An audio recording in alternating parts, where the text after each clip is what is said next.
Welcome back to the deep dive.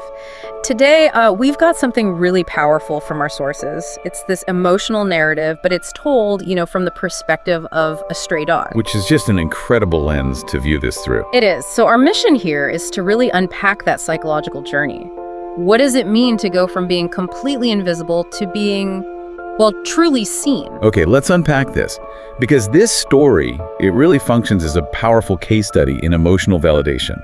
It sort of challenges our idea that recognition is a uniquely human need. Right. What happens when your entire existence is just absence, and then suddenly someone acknowledges you? Precisely. The sources establish that initial state so perfectly.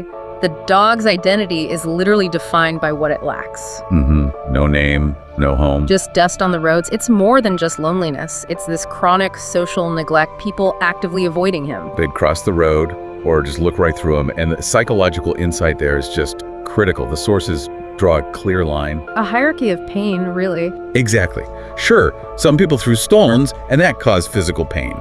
But the dog's own conclusion is, well, it's that what hurt the most was being invisible. That sustained trauma of being erased, it just seems to collapse any sense of self-worth. It was a deeper wound, a continuous one. So that brings us to the turning point. The dog is at its absolute lowest. The text says shivering, hungry, tired, broken. It's pouring rain. The perfect storm of misery, essentially. And here's where it gets really interesting. A human shows up. And yes, there's an umbrella and food, but that's not the crucial part. No, it's the contact. It's the contact. The source is so specific. He gently placed a hand on my head and the words, "Don't be scared." The dog's thought is that those words were never meant for me. It's the novelty of it. That kindness was aimed at him, specifically. It wasn't just a transaction. But it's not just that one moment, is it? It's what comes after. Right. And I'd argue that the bond solidified because it wasn't a one-off rescue. The human came back, daily. Sometimes they just sat there in silence. He wasn't seeing just a dog, he was seeing a life. And that consistency converted a moment of relief into, well, a real attachment. A deep emotional attachment. Which, of course, makes the loss, when it comes, just devastating. The dog notices the change, the man is late, and then he stops coming. And the loyalty that was forged is measured by that vigil.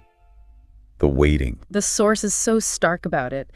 In the sun, in the rain, in the cold, the dog just waits. Until that heartbreaking moment of understanding, a second person sees the vigil and has to explain the truth. That he's not in this world anymore. And the text says the dog's heart just understood. And the grief is so quiet, it's not howling or barking.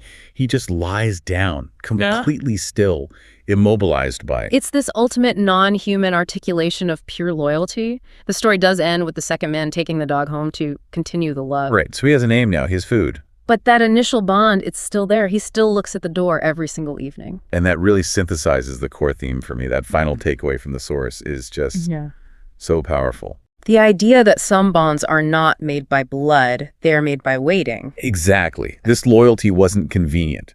It was absolute because it was born from being the only person who stopped and who truly saw him. So what does this all mean? I think the message from the source is just incredibly clear. It really is.